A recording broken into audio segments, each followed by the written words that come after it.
último vídeo não, mas uns vídeos atrás eu falei sobre a nossa relação com a natureza e a nossa conexão com ela. E, embora pareça estranho, era um pensamento muito comum na igreja primitiva, né? Se conectava a criação com a própria manifestação do Deus invisível, que era o Verbo, né? Parte dela era assim. E ao mesmo tempo a criação se conecta com o nosso desejo de se elevar, pedindo o mundo vindouro, pedindo a sua libertação e a sua glorificação, tal qual o nosso corpo pede pela vinda de Cristo. E com a gente medir essa mesma criação, que padece também liberdade. Então a gente vê essa conexão muito forte. A igreja primitiva dizia que Deus emprestava de si para tudo ser criado e tudo continuar se movendo e existir do jeito que é. E a gente, né, nós seres humanos, como criaturas da mais excelente, criada por Deus, era mediador dessas coisas, da criação por si só. Então a gente falou um pouco dessa conectividade que a igreja pregava entre o ser humano harmonizado com Deus e a criação, né? Falando que a gente se une à petição da criação de querer de volta se unir ao seu Criador. Como Adão mediava a criação, não tinha nem tantos homens no tempo de Adão, né? Só era Adão e Eva. Ele mediava o que então? Se não eram outros homens.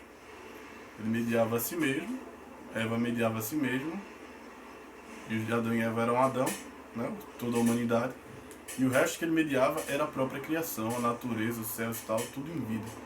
E assim, hoje em dia, a gente, pelo sacrifício de Cristo que já foi pago, a gente pode cultuar em Deus em vida e ligar novamente a petição da que vem das terras e ascende aos céus. Então a nossa conexão com a criação é real. Não é aquela pregação de que abrace uma árvore, bata a palma pro sol, não essas paradas desse tipo, né? Mas a gente deve pensar que sim, não importa o ângulo, sempre terá alguma coisa na fé primitiva que exprimirá a nossa real conexão com a natureza, com a criação, com tudo que já foi feito. E agora a gente falou da natureza, as coisas em nossa volta, da razão que rege todo o universo e como isso pode estar dentro de nós e fora de nós, quando a gente anda e se move em Deus, e como Deus doa de si mesmo para que tudo possa ser exatamente como é. E a gente falou um pouco mais debatendo sim a comprovação de que a gente pode se relacionar com a natureza de forma conectada e ter zelo com ela, zelar pela natureza do jeito que é. E isso é cultuar a Deus, pelo zelo da vida que há na natureza. E agora a gente vai falar de outra parada que é o zelo sobre nossa própria estrutura, o corpo. Muitos falam do espírito, mas agora a gente vai falar do corpo, né? Se aprofundar um pouco mais, né? Abra a sua Bible. Vamos ler 1 Coríntios, capítulo 6, verso do 18 ao diante, é bem melhor. Então vamos fazer assim. Fuge da prostituição.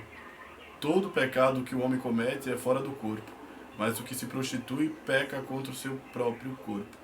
Ou não sabeis que o vosso corpo é templo do Espírito Santo, que habita em vocês, proveniente de Deus, e que não sois vós de propriedade de vós mesmos, porque fostes comprado por bom preço. Glorificai, pois, a Deus, dai lugar, pois, a Deus, no vosso corpo e no vosso espírito, os quais pertencem a Deus.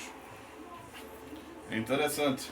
Esse verso vai falar sobre como o nosso corpo é dedicado a Deus. E Paulo está falando sobre cautelas físicas, né?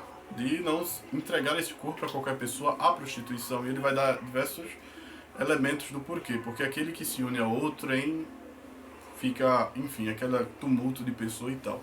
E a dedicação corporal é interessante. Paulo está falando as coisas de forma espiritual simplesmente, e a probabilidade é não. Por quê? A ideia compensativa da igreja primitiva era sobre tratar o corpo de verdade, naturalmente, para Deus de forma saudável também. O peso do pecado, ele é destrutivo de forma boçal, simplesmente por produzir. ele traz danos reais à existência do corpo. Então Paulo, claro que está falando de coisas espirituais, mas envolve muito o físico. O que eu estou querendo dizer é que, assim como lá em Apocalipse, vai falar que o tempo da ira de Deus será para obstrução e destruição daqueles que destroem a terra por meio de seus pecados, a gente tem como destruir o nosso corpo por meio dos nossos pecados. Então, que pecados seriam esses? Paulo está usando o exemplo de prostituição e de sexo, mas ele está falando e hiperfocando sobre, olha, tem pecados externos ao corpo e no próprio corpo. Há como a gente pecar com nosso corpo em diversas maneiras, não somente da forma sexual, como também da forma desleixada, né? A falta de responsabilidade com o nosso próprio corpo. Então é muito provável, pelo que se diz, a romantização da igreja primitiva, que o zelo pelo corpo, pensamentos como evidencio zelar pelo meu espírito a partir do momento que eu cuido do meu corpo, era um pensamento de fato que existia dentro da igreja primitiva. Quando você se diz cuidar do corpo de Deus e o visiona como um templo do Espírito, você tem que estar atento a toda a cautela possível, tendo toda a cautela possível em diversos outros parâmetros. Quanto, será que estou me obstruindo aqui por excesso de sedentarismo, de gula, de não, às vezes não andar, me colocar à luz do sol, etc. Porque todas essas coisas de verdade procedem de subprodutos de outros pecados que prejudicam o próprio templo do Espírito de Deus, que é o corpo. Veja, o espírito, ele é o motorista e o corpo é o veículo. Tá entendendo? O motorista pode ser excelente, mas se o carro está inapto, terá disfunção na sua guiação. Então você tem que tornar o receptáculo suficientemente atendível àquilo que vai receber, que é o próprio espírito.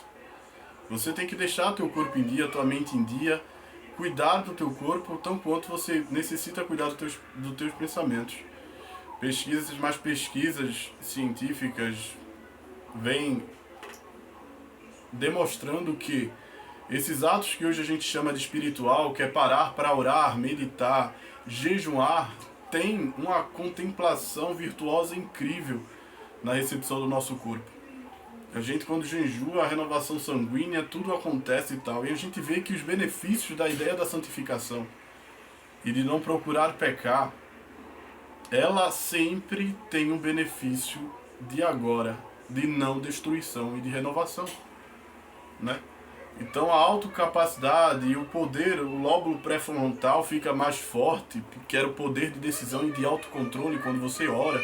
Isso já foi demonstrado cientificamente. E o jejum também aumenta essa coisa do lóbulo pré-frontal, a parte do cérebro que está dedicada a trabalhar pelo poder de decisão, de dizer não a si ou sim quando quer dizer não, do autocontrole. A meditação, como já falei também, o ser senhor de si, que é uma das principais virtudes do espírito, cientificamente é comprovado quando você se dedica a essas coisas. Então o espiritual, ele precisa se ramificar no natural, no corpo natural e vice-versa. O corpo natural, ele precisa se ramificar no espiritual. Até porque Deus fez o espírito para o corpo, segundo o próprio Gênesis, e o corpo para o espírito. E se ambos se unem bem, a consequência é uma vitalidade plena, porque um se submete ao outro, em harmonia. O ruim é que pelo pecado ou pelo vício nosso, a carne é contra o corpo, o espírito é contra a carne é contra o espírito. A carne não se submete ao serviço do espírito e prejudica o próprio frutificar do espírito, não dando espaço.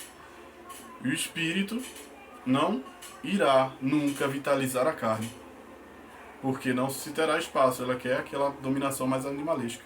Mas quando ao contrário, a gente coloca os nossos propósitos para definir as nossas ações, a forma pela qual a gente seguia, a gente pode alcançar maravilhas diante do poder de Deus. O que eu quero dizer é, sim, as coisas que procedem dos ensinamentos das Escrituras, mais do que nos visam dar uma vida de qualidade futura.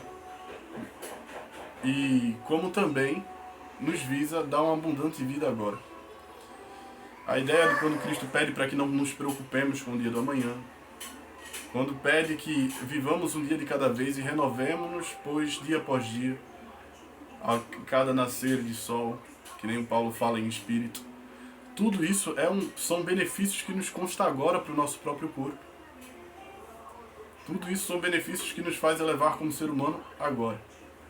E o Deus que nos faz querer ter atenção com a natureza, com a união da terra para os céus, é o Deus que também nos faz ser comprometidos com a nossa natureza corporal, para experimentar em plenitude aquilo que Ele nos pôs na mesa. Certo?